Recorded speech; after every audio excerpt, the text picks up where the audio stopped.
আসসালামু আলাইকুম everyone, welcome back to my channel. আজকে আমি এই সুন্দর ডিজাইনটি করে দেখাবো।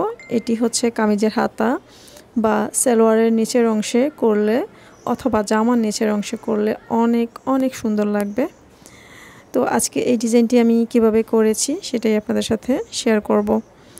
এটি খুবই ইজি, দেখতে অনেক কঠিন মনে হলেও। তো চলুন আমরা কাজে চলে যাচ্ছি। এখানে আমি ওই পাশটা যেটা ধরেছি সেটা হচ্ছে কাটিং লাইন, আর এটা হচ্ছে ভাঁজ লাইন। আমার দিকে যেটা সেটা ভাঁজ লাইন। তো এখানে আমি 1.5 ইঞ্চি পরিমাণ প্রথমে মার্ক করে নিয়েছি, তারপরে ইঞ্চি টেপ দিয়ে মার্ক করে স্কেল দিয়ে দাগ টেনে নিয়েছি। আপনারা দেখতে পাচ্ছেন এই গোলাপি যে লাইনটা সেটা করে নিয়েছি। এরপর হচ্ছে প্রত্যেক 1.5 ইঞ্চি থেকে একটু বেশি বেশি করে আমি এই যে আমি সালোয়ারের জন্য যতটুকু নিয়েছি ততটুকু কেটে নিয়েছি। তো আমি হচ্ছে সালোয়ারের নিচে করছি, আপনারা জামার নিচে, কামিজের নিচে, হাতায় এবং যে কোনো জায়গাতে করতে পারবেন। তো সেভাবে আমি কেটে নিয়েছি। প্রথমে মার্ক করে নিয়েছি 1.5 ইঞ্চি থেকে একটু বেশি বেশি, এরপর কেটে নিয়েছি।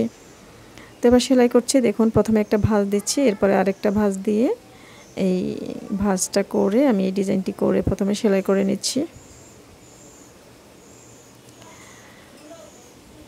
তো প্রত্যেকবারই এভাবে আমি কাজটি করে নিচ্ছি। এটা আপনারা দেখে বুঝবেন, এখানে বলার তেমন কিছু নেই। প্রথমে একটি ভাঁজ দিব, এরপর আরেকটি ভাঁজ দিব।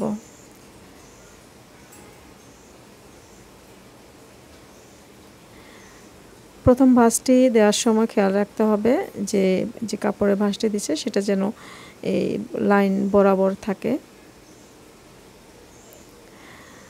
প্রত্যেকবারই একইভাবে আমি এই কাজগুলো করে নিচ্ছি।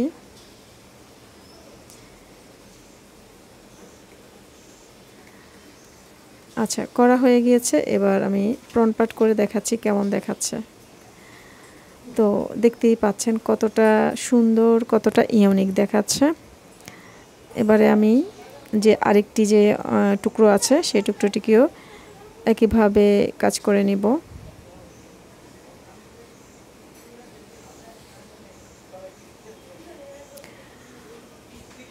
তো দুটি ভাঁজ দিয়ে দিয়ে আমি প্রত্যেকবারই সেলাই করে নিচ্ছি। এই পর্যায়ে এসে আমার মেশিনে একটু সমস্যা দেখা দিচ্ছে। তো যাই হোক, এভাবে পুরোটা করে নিয়েছি। এরপর আমি লেস নিয়েছি, এরকম দুটি লেসের টুকরা নিয়েছি। আমি মেপে দেখছি যে লেসটা আসলে হচ্ছে কি না। আমার এতটুকুই ছিল ঘরে। তো এর আগে লেস আমি ব্যবহার করেছি, যে জন্য কমে গিয়েছে। তো যেহেতু লেসটা একটু ছোট আছে সেজন্য আমি দুই পাশ থেকে একটু কমিয়ে তারপর জয়েন করছি। দেখুন সমান বরাবর করে। এখন আমি যেই পর্যায়ে লেসটি জয়েন করছি আপনারা তার থেকে কমিয়ে বাড়িয়ে করতে পারবেন, এটা আপনাদের সম্পূর্ণ ইচ্ছার উপরে। তো এইভাবে হচ্ছে সেই যে আগে সেলাইটি দিয়েছি সেই সেলাই বরাবর এটিকে আমি সেলাই করে নিচ্ছি। তো এই সেলাইটি যখন হয়ে যাবে তখন আরেকটি পাটকেও সেমভাবে সেলাই করতে হবে। তো আমি দুটি পাটকেই সেলাই করে নিয়েছি, আমি দেখাচ্ছি। দেখতেই পাচ্ছেন এটা কতটা সুন্দর দেখাচ্ছে এই ডিজাইনটি।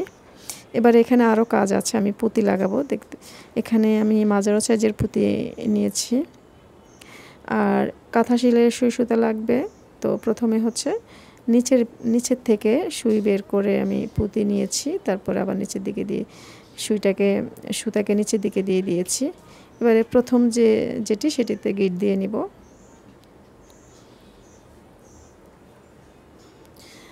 আচ্ছা, গিট দেওয়ার পর যে এর পরেরগুলো আমি দেখাচ্ছি কিভাবে। প্রথমে সুই ঢুকিয়ে সুইয়ের মধ্যে পুঁতি দিয়ে আবার সুইটিকে আমি ভিতরে উল্টো পাটে দিয়ে দিব।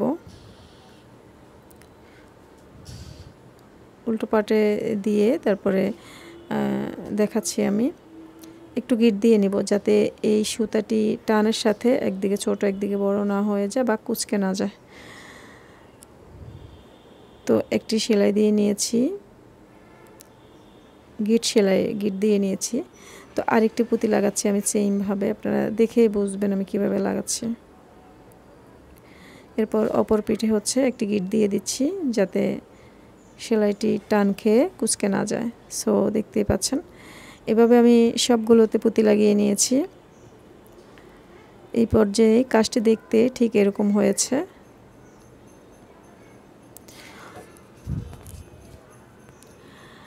আশা করছি যে ভিডিওটি আপনাদের ভালো লেগেছে।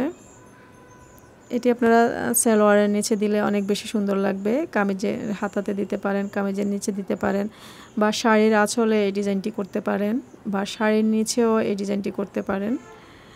যে কোনো কিছুতে ওড়নাতে করতে পারেন। এটা আপনাদের একান্তই নিজের ব্যাপার, কোনটাতে আপনারা দিতে পছন্দ করবেন। তো দেখতে পাচ্ছেন